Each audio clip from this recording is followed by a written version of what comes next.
నమస్కారం ఈటీవీ 360కి స్వాగతం. ముందుగా ప్రధానాంశాలు. గ్రామ వార్డు సచివాలయ ఉద్యోగులకు శుభవార్త. అంతర్జిల్లా బదిలీలకు ప్రభుత్వం పచ్చజెండా. జాబ్ క్యాలెండర్ ప్రకటించేందుకు సిద్ధమవుతున్న ప్రభుత్వం. విభాగాల వారీగా ఖాళీల వివరాలు సేకరిస్తున్న అధికారులు. రేపు రైతుల ఖాతాల్లోకి అన్నదాత సుఖీభవ నిధులు. మొత్తం 46,85,838 కుటుంబాలకు లబ్ధి. జీతం మొత్తం లక్షల్లో ఉంటే ఖాతాల్లోకి కోట్లు ఎలా వచ్చాయి?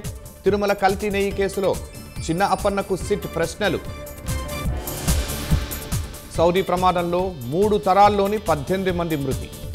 కుదరక యాత్రకు వెళ్లని కుటుంబంలోని ఒక్కరే క్షేమం. అత్త భార్య అవహేళనతోనే ఐబొమ్మ రవి అడ్డదారులు. డబ్బు సంపాదనే లక్ష్యంతో 21,000 సినిమాలకు పైగా పైరసీ. ఇజ్రాయెల్పై హమాస్ దాడి తరహాలో భారత్పై భారీ కుట్ర. బిలాల్ అరెస్టుతో బయటపడిన పన్నాగం. మొబైల్ IMEI నంబర్ మార్చడం నాన్ బెయిలబుల్ నేరమన్న డాట్.